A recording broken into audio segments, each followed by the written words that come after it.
하나님 아버지, 오늘도 주의 말씀을 들을 때에 성령이 교회들에게 하시는 음성을 들을 수 있는 영감이 있게 하여 주시옵시고, 오늘 들은 말씀을 따라 내가 주 앞에 어떻게 신앙생활을 해야 할지를 잘 결정하는 믿음의 사람들이 되게 도와주시옵소서. 믿음으로 헌금한 손길들 위에 복을 주시고 주의 나라가 저들과 저들의 삶 가운데 이루어지는 것을 보게 하여 주시옵소서. 예수님의 이름으로 기도하였습니다. 아멘. 하나님의 말씀은 이사야서 20장 1절에서 6절까지 말씀을 함께 같이 합독하겠습니다. 이사야서 20장 1절에서 6절까지 말씀을 함께 같이 합독하겠습니다.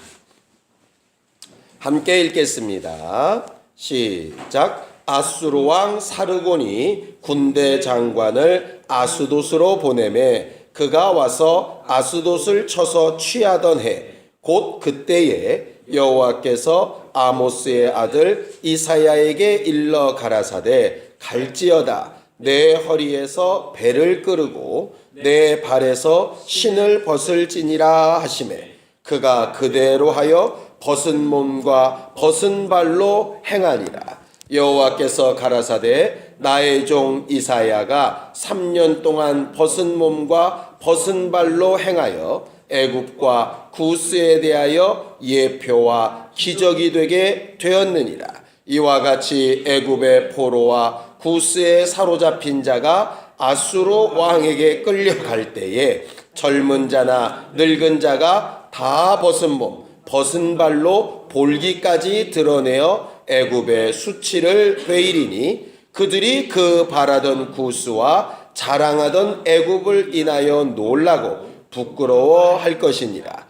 그날에 이 해변 거민이 말하기를 우리가 믿던 나라 곧 우리가 아수르 왕에게서 벗어나기를 바라고 달려가서 도움을 구하던 나라가 이같이 되었은즉 우리가 어찌 능히 피하리요 하리라. 아멘.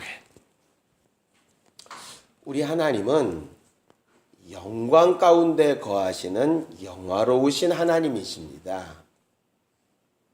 하나님은 아버지가 가지셨던 그 영광을 아들에게 주기를 원하셨고, 아들은 하나님 앞에 기도하실 때마다 아버지의 영광을 보기 원하셨던 분이에요.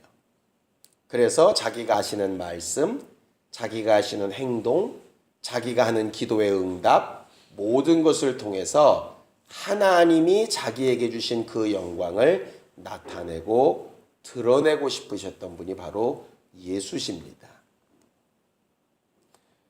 그 예수의 이름을 우리에게 주셔서 부르게 하신 하나님이, 그 예수를 통하여 죄사함을 받게 하시고 영원한 하나님의 나라를 소망할 수 있게 하신 하나님이 그 아들을 영화롭게 하신 것처럼 우리도 영화롭게 하시기를 원하셔서 오늘도 일하고 계신 것입니다.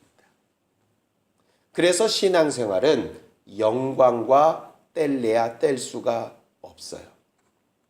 하나님을 가까이 가면 가까이 갈수록 영광과 가까이 하게 되어지고 영광을 보게 되고 영광을 누리게 되고 영광을 또 받게 됩니다. 여기에서 문제가 심각해지는 것입니다.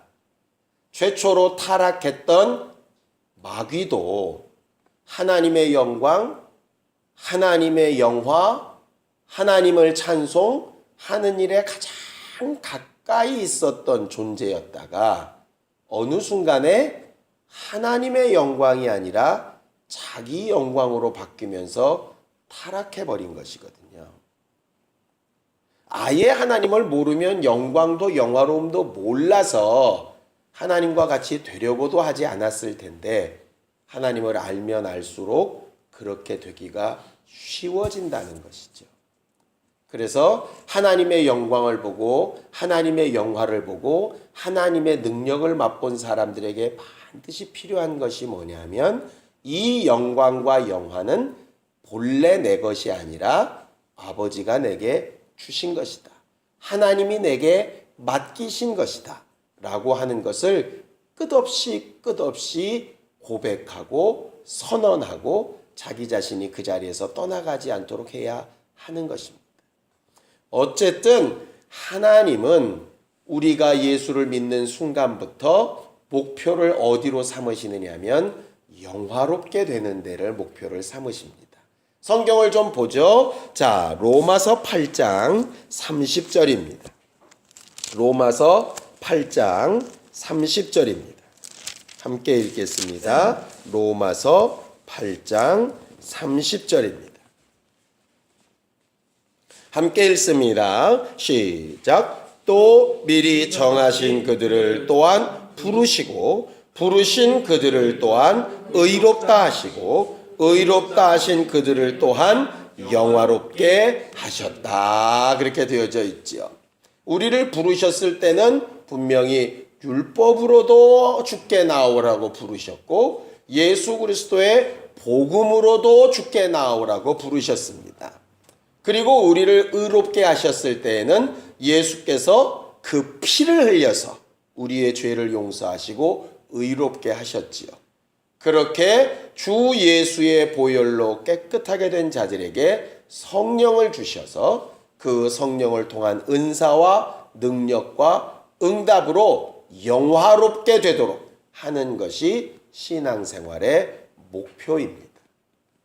그러니 예수 믿는 사람이 영화롭게 되고 영광을 얻게 되고 영광을 드러내게 되고 다른 사람들이 볼 때 정말 부러워할 만한 삶을 사는 것 절대로 나쁜 것이 아니고 올바른 것입니다. 아까 전제 조건에 말씀드린 것처럼 그것이 제 것이 아니라고 철저하게 고백하는 때에 그렇다 이 말입니다. 이 영광과 반대되는 말이 뭘까요? 영광에 반대되는 말. 영광의 반대말은 수치, 부끄러움 이런 말입니다. 세상에 사는 어떤 사람도 수치나 부끄러움을 당하고 싶어하는 사람은 아무도 없습니다. 그래서 어떻게 해서든지 부끄러움을 당하지 아니하려고 거짓말을 하기도 하고 뻔한 일인데도 면피를 해보려고 하기도 하고 그렇게 되지요. 그런데 많은 사람들이 잠깐의 수치나 잠깐의 부끄러움을 모면해 보려고 거짓말을 했다가 면피하려고 딴짓을 했다가 나중에 그것이 들통나서 훨씬 더 큰 수치나 부끄러움을 당하게 되는 경우들을 간혹 보게 되지요. 성경은 수치나 부끄러움을 당하는 이유를 딱 창세기 첫머리에 이야기를 합니다. 왜 수치와 부끄러움이 생겼을까? 창세기에 이렇게 돼 있죠. 아담과 하와가 에덴 동산에서 벌거벗었으나 뭐하지 아니하니라? 부끄러워하지 아니하니라. 아무것도 안 입고 있는 그런 상태였는데도 전혀 부끄러울 것이 없었어요. 그런데 그들이 언제 부끄러워서 무화과 나무 뒤에 숨어서 하나님을 제대로 못 보죠? 죄를 지은 다음에. 성경은 수치나 부끄러움의 전제 조건이 뭐냐면 죄라고 말하고 있어요. 죄. 우리도 가만히 보면 언제 수치나 부끄러움을 느낍니까? 일을 잘했을 때 누가 수치나 부끄러움을 느끼겠어요? 뭔가 잘못하고 실수하고 어긋나고 뭐 이랬을 때 우리가 수치와 부끄러움을 느끼잖아요. 결과적으로 수치와 부끄러움은 전제 조건이 죄의 문제입니다. 예수께서 우리의 죄를 사해 놓으셨기 때문에 당연히 수치와 부끄러움은 우리와 상관이 없어야 맞는 것이에요. 그런데도 여전히 우리가 수치와 부끄러움 가운데 살고 있다면 그렇다면 뭔가 문제가 있는 것이죠. 예수께서 왜 복음을 전하지 않는 것에 대하여서 죄라고 하는 의미를 사용하셨을까? 왜 전도하고 복음을 말하고 예수를 증거하고 하는 것을 왜 죄라고 얘기하셨을까? 성경이 분명히 얘기합니다. 너희가 사람들 앞에서 나를 부끄러워하면 나도 오는 세상과 천사들 앞에서 너를 부끄러워하겠다. 그 부끄러움의 처음이 죄라는 결과입니다. 그러니 내가 뭔가 부끄러움을 느꼈다면, 수치를 느꼈다면 그 순간 뭐 해야 되는 시간이냐면 회개해야 되는 시간입니다. 문제는 양심에 화인 맞았다 하는 경우가 있죠. 하나님이 유혹을 역사하셨다 하는 경우가 있죠. 그런 사람들의 대부분은 뭐를 못 느낄까요? 수치나 부끄러움을 못 느껴요. 그러니 뭘 안 하겠습니까? 회개를 안 하죠. 회개를 안 하니 여전히 죄가 그대로 있습니다. 그래서 저주받았다 하는 겁니다. 수치와 부끄러움은 죄의 결과인 것이 맞는데 죄가 문제인 것이지 수치와 부끄러움을 느끼는 게 잘못은 아닌 거예요. 왜냐? 수치와 부끄러움을 느껴야 회개를 할 테니까. 근데 사람들은 수치와 부끄러움을 피하려고만 급급하지 그거의 원인이 되는 죄를 해결하려고 잘 안 하더라 이 말이죠. 차라리 수치와 부끄러움은 느끼면서 당하면서 살더라도 그 원인이 되는 죄를 해결해야 그게 하나님의 뜻에 맞는 사람이거든요. 그러니 무슨 부끄러움이나 수치가 있을 때 인정하고 회개하지 대신에 변명하고 그럴 수밖에 없었노라 하고 이렇게 하는 것은 결국 회개를 거부하는 것과 똑같습니다. 별것 아닌 것 같지만 예를 들어 내가 그래도 목사인데 내가 그래도 전도사인데 내가 그래도 신앙생활을 몇십 년 했는데 그래도 내가 다른 사람들 앞에서 교회 다니는 사람이라고 알려져 있는데 이런 게 드러나면 어떻게 이렇게 부끄러워하는 것을 감추려고 하면 사실 하나님 앞에 진짜 절망에 이르게 될 수 있다는 것이죠. 이 수치와 부끄러움에서 해결할 수 있는 방법이 회개인데요. 그 회개를 가르쳐서 성경은 뭐의 시작이라고 말하냐면 순종의 시작이라고 말을 합니다. 부끄러움과 수치를 이길 수 있는 유일한 방법은 순종하는 것이에요. 자, 성경을 좀 볼까요? 여호수아 5장 9절입니다. 여호수아 5장 9절입니다. 함께 읽겠습니다. 여호수아 5장 9절입니다.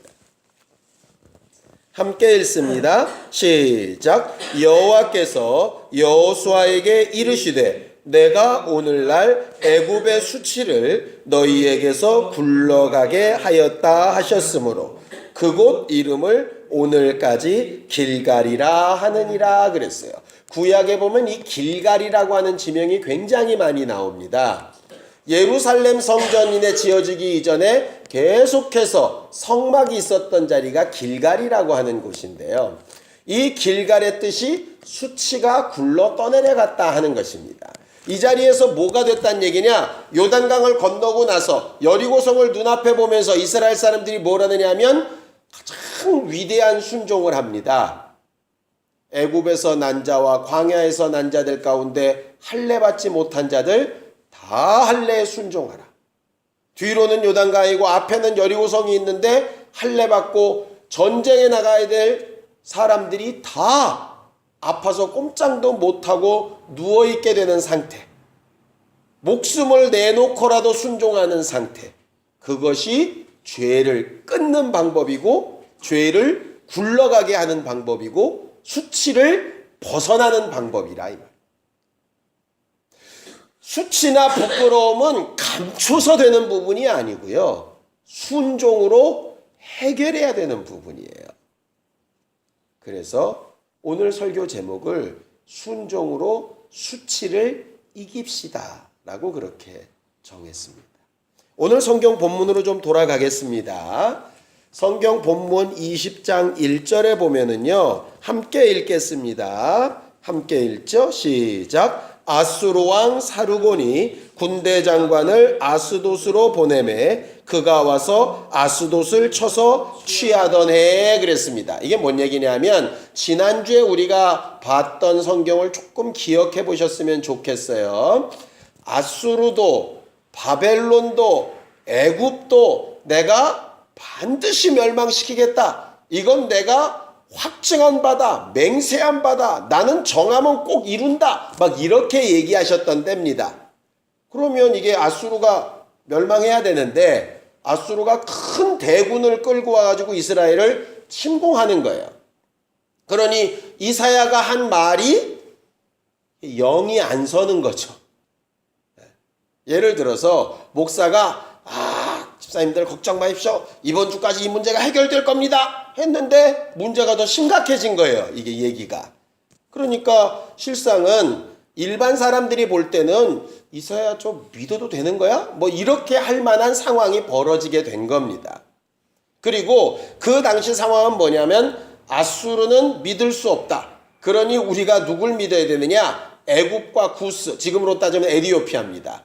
이 아프리카 쪽에 있는 사람들을 믿고 그들의 후원을 받자. 그 당시만 해도 아수르와 애굽은 거의 쌍방간의 세력이 비슷했거든요.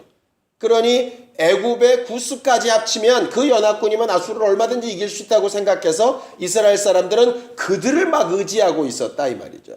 그런데 하나님께서 이사야한테 명령하시는 겁니다. 가뜩이나 지금 아수르가 멸망당하지도 않아가지고 창피해 죽겠는데 거기에 뭘 하라 그러시느냐? 너 옷 벗어. 신발 벗어. 그리고 사람들 앞에 돌아다니면서 계속 예언해. 얼마 동안? 3년 동안. 뭘 예언하느냐? 너희들이 그토록 의지하고 하나님의 말씀을 거부하면서 너희들이 이러면 되리라고 생각했던 그 애굽과 구스가 나처럼 이렇게 맨발에 벌거벗은 몸으로 아수르에 다 사로잡혀 끌려갈 거다. 그거를 3년 동안 예언하게 하신 거예요. 물론 그것이 그대로 이루어집니다. 생각해 보세요. 선지자가 그냥 옷 정결하게 잘 입고 성전 앞에 서서 여러분 주의 음성을 들으십시오. 이렇게 예언을 해야지. 왜 훌러덩 다 벗고 미친 사람도 아닌데 그것도 3년 동안이나 돌아다니면서 이사야 입장에서 어땠을 것 같으세요? 제가 설교를 준비하면서 박 목사 설교하려면 오늘 넥타이 매고 속옷만 입고 그렇게 서서 해. 말씀대로 순종하지 않으면 이렇게 부끄러움을 당하는 겁니다. 이러면서 좀 그렇게 설교해. 그러면 저 같으면요. 귀신아 물러가라. 이렇게 하든가 아니면 정말 그게 주의 음성이라고 혹시 알게 되더라도 하나님 농담이시죠. 뭘 꼭 또 그렇게까지 또 이렇게 충분히 할 만한 거 아니겠습니까? 아니 예언만 하면 되잖아요. 꼭 그렇게 벌거벗고 수치를 당하면서 할 필요가 뭐가 있느냐 이 말이죠. 아니 하나님 나를 꼭 그렇게 망신을 주셔야 되겠습니까? 이렇게 말할 수 있는 상황이라 이 말이에요. 그런데 이사야는 거기에 아무 대꾸를 하지 않는 거예요. 왜냐? 자기 입으로 나오는 하나님의 말씀이 진짜라고 믿고 있기 때문에 이게 진리라고 믿고 있기 때문에 그가 저들에게 명령하시는 그 말씀과 내게 명령하시는 말씀은 같다 틀리다. 같다. 이 나라가 멸망될 것이다 하신 말씀과 너 옷 벗고 수치를 좀 당해라. 이스라엘 백성이 원래 다 헐벗고 있는데 벌거벗은 임금처럼 지들이 벌거벗은지도 모르고 저러고 있다. 그러니 너라도 벌거벗고 나가서 니들 상태가 이렇다고 좀 보여줘라. 쟤들은 말로는 못 알아들으니까 삶으로라도 좀 보여줘. 이렇게 말씀하시는 말씀이 같다고 본다 이 말이죠. 하나님의 말씀을 경중으로 따지지 않는다 이 말이에요. 나만 장군 생각도 났습니다. 여기까지 왔는데 하나님을 의지해 보려고 여기까지 왔는데 홀라당 먹고 강 같지도 않은 요단강 들어가가지고 그거 그냥 잠그라고? 내가 강이 없어서 온천이 없어서 여기까지 왔나? 이런 불만이 충분히 나올 만하지 않겠습니까? 더 쉽게 얘기해 볼까요? 그나마 우리가 예배당 이렇게 지켜서 이렇게 정말 함께 기도하며 찬양하며 예배하고 있는데 어느 날 갑자기 하나님이 야 이거 다 계약 파기하고 이 앞에다가 텐트 하나 치고 거기서 예배해. 작전 요구 저 등나무 밑에 가가지고 거기서 예배해. 찬바람 싱싱 부는데 이게 너희를 향한 내 마음이라고 좀 선언을 좀 해봐. 그럼 우리 그렇게 할 수 있을까요? 저 잘 못할 것 같아요. 왜냐? 창피하고 부끄러울 것 같아서. 야, 박 목사 개척했다 그랬는데 한 2년 만에 말아먹고 등나무 밑에 있겠다. 이런 말 들을까 봐. 근데 진짜 부끄러움과 수치는요. 사람들이 어떻게 보고 손가락질하는 게 아니라 하나님이 보실 때 어떤가의 문제예요. 하나님이 보실 때 제일 부끄러운 게 뭔지 압니까? 하나님 말고 다른 걸 의지하는 거예요. 근데 사람들은 그게 그렇게 큰 죄와 부끄러움이라고 생각을 잘 안 해요. 동성애하는 사람들 부끄럽게 저렇게 한다고 성경에도 쓰여져 있죠. 살인하고 사기치는 사람들 감옥에 들어갔다 나온 사람 부끄럽게 손가락질합니다. 그런데 하나님 보시기에 그건 진짜 부끄러운 게 아니에요. 진짜 부끄러운 건 하나님 외에 다른 것을 의지하는 거예요. 성경을 좀 보죠. 자, 예레미야 17장 13절입니다. 예레미야 17장 13절입니다. 함께 읽습니다. 예레미야 17장 13절 함께 읽겠습니다. 시작. 이스라엘의 소망이신 여호와여 무릇 주를 버리는 자는 다 수치를 당할 것이라. 무릇 여호와를 떠나는 자는 흙의 기록이 되오리니 이는 생수의 근원이신 여호와를 버림이니이다 그랬어요. 우린 아까 찬양에 내 작은 이름을 보좌 앞에 놓인 그 어린 양 생명책에 기록하셨을까? 그렇게 되면 참 좋겠다 이렇게 찬양했습니다. 그런데 하나님 이외에 하나님을 버리고 다른 것을 의지하는 사람들의 이름은 어디다 기록한다고 되어 있냐면 이 흙바닥에다 기록한다고 되어져 있어요. 누가 두세 번만 밟고 지나가면 사라져버리는 그 자리에 기록된 이름이라 했습니다. 많은 사람들이 예루살렘 성전을 보면서 이 성전 너무나도 아름답지 않습니까? 40몇 년 동안 짓지 않았습니까? 별하별 칭찬과 영광을 다 돌릴 때에 다 무너뜨려 버려라. 돌 위에 돌 하나도 남기지 않고 다 무너뜨려 버려라.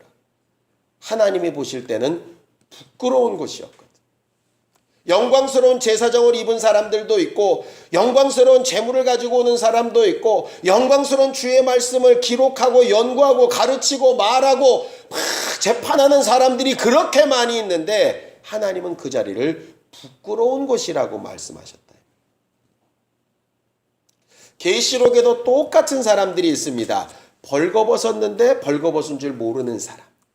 요한계시록 3장 17절 18절입니다. 요한계시록 3장 17절 18절입니다. 함께 읽겠습니다. 요한계시록 3장 17절 18절 함께 읽지요. 시작. 내가 말하기를 나는 부자라 부유하여 부족한 것이 없다 하나 내 곤고한 것과 가련한 것과 가난한 것과 눈먼 것과 벌거벗은 것을 알지 못하도다. 내가 너를 권하노니 내게서 불로 연단한 금을 사서 부유하게 하고 흰옷을 사서 입어 벌거벗은 수치를 보이지 않게 하고 안약을 사서 눈에 발라 보게 하라 그랬습니다.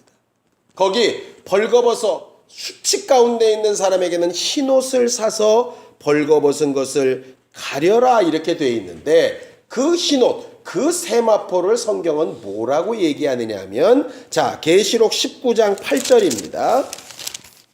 계시록 19장 8절 함께 읽습니다. 계시록 19장 8절 시작. 그에게 허락하사 빛나고 깨끗한 세마포를 입게 하셨은즉 이 세마포는 성도들의 옳은 행실이더라 그랬어요. 옳은 행실, 의에 속한 행실. 의가 누구십니까? 의에 대하라면 내가 아버지께로 가니 너희가 나를 보지 못한다 하셨으니 예수에 대한 행실이겠죠. 예수께서 하셨던 행실은 단 한 가지입니다. 죽기까지 순종하신 일이었어요. 이사야가 지금 순종할 수 있었던 것은 단 하나, 나만이 순종했을 때의 마음과 같았을 거라고 생각합니다. 나만이 싫어서 도망가려고 할 때 그 종이 뭐라고 했습니까?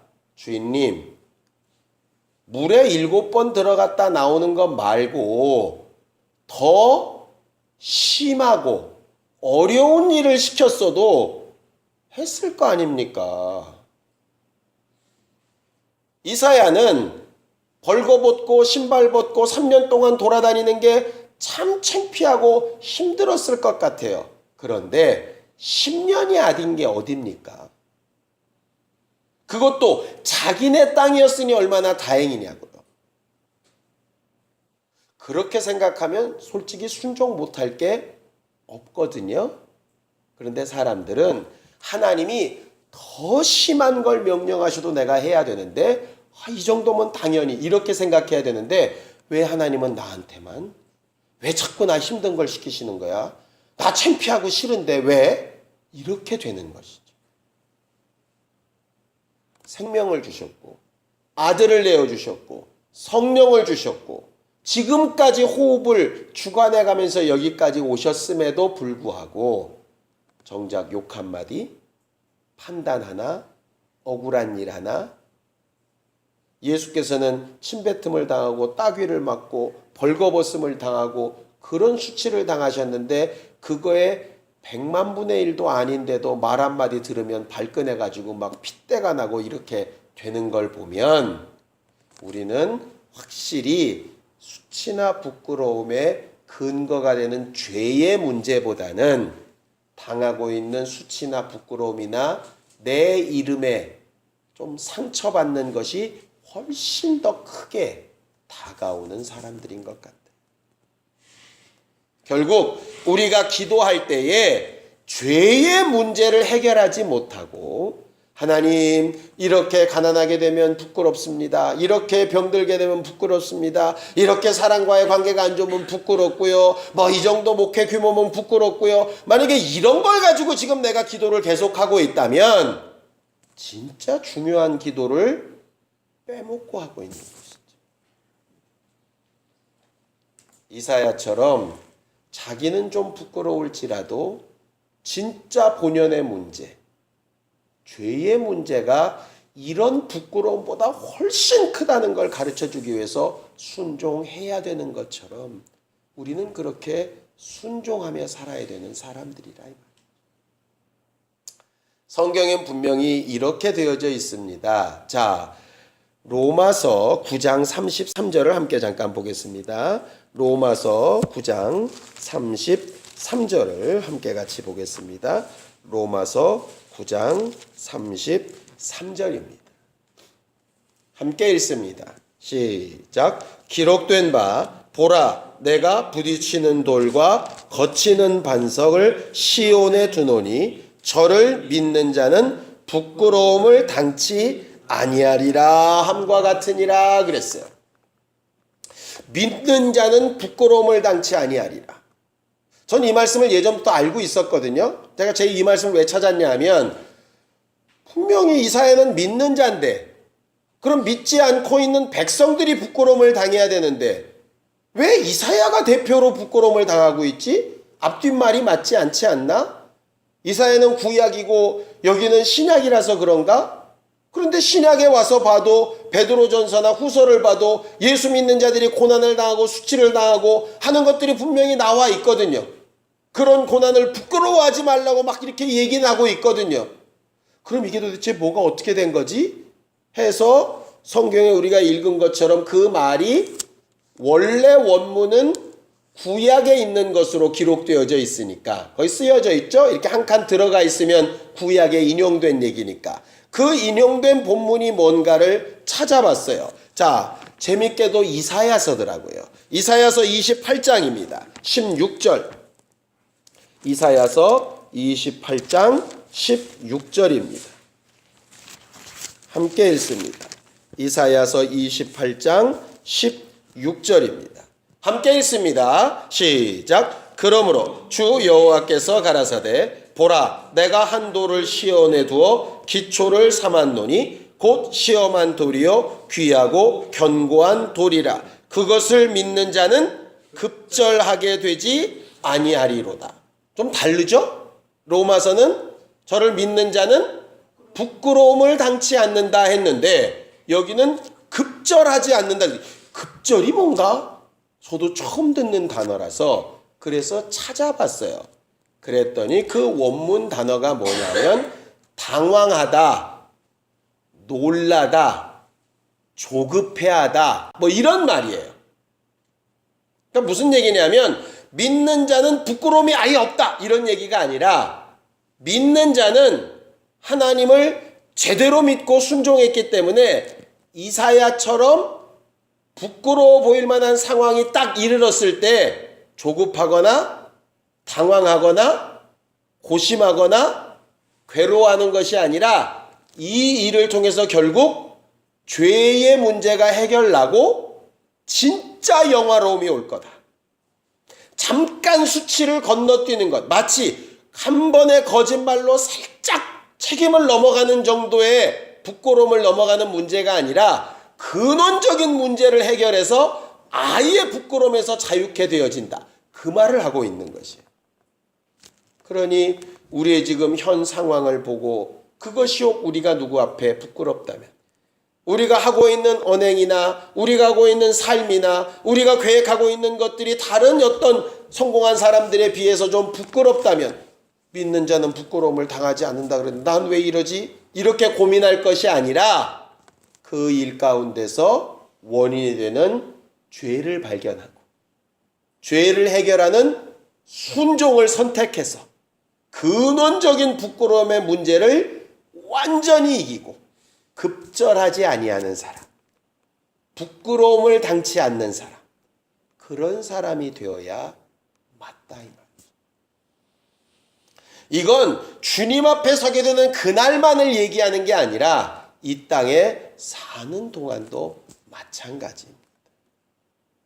우리는 신앙생활하고 기도에 나아갈 때에 임기응변식으로 그 자리나 모면하려고 거짓을 말하거나 잘못된 것을 선택하지 아니하고 목숨 위경에 달리고 혹 내가 부끄러울 지경에 이르럴지라도 하나님이 말씀하신 대로 하나님의 명령대로 순종하여 부끄러움을 이길 수 있는 신령한 주의 성도들이 되기를 예수님의 이름으로 축원합니다. 그래서 자신의 잘못이나 실수가 성도들 앞에서일지라도 자녀 앞일지라도 잘못된 것은 잘못된 것으로 인정하고 회개하고 사과하고 함께하고 회복하고 돌이키고 순종해서 진짜 부끄러움에서 자유하게 되어지는 우리 모두가 되기를 예수님의 이름으로 축원합니다. 원수는 그걸 못하게 하려고 부끄러움을 면피하라고 할 겁니다. 급절하게 만들 겁니다. 우리는 급절하지 아니하는 믿는 자들이 되기를 예수님의 이름으로 축원합니다. 함께 같이 기도하겠습니다. 하나님 아버지, 우리는 육체로 있을 때 잠깐의 부끄러움과 수치에 매달려서 진짜 중요한 죄를 회개하는 일에 게으른 사람이 되지 않게 도와주시기를 원합니다. 잠깐의 면피나 거짓으로 사람들의 인정을 받으려고 하는 사람들이 되지 않게 하시고 하나님께서 우리의 속도, 겉도 지으셨사오니 우리의 모든 것을 아시는 하나님 앞에 누구에게도 차이가 없이 동일하게 적용되는 생명의 말씀 앞에 우리를 잘 돌아볼 수 있는 신령한 사람들이 되게 도우시고 인도하여 주시옵소서. 그렇게 신앙생활하며 순종하며 수치를 이기려 할 때에 믿는 자들에게 부끄러움을 당치 아니하리라 하신 주의 약속이 이루어지는 것을 보게 도와주시옵소서. 이제는 우리 주 예수 그리스도의 은혜와 하나님 아버지의 극진하신 사랑과 성령님의 감동하시고 역사하시는 분명한 증거가 순종함으로 수치를 이기기를 결심한 우리 모두 위에 이제부터 영원까지 함께 있을지어다. 아멘.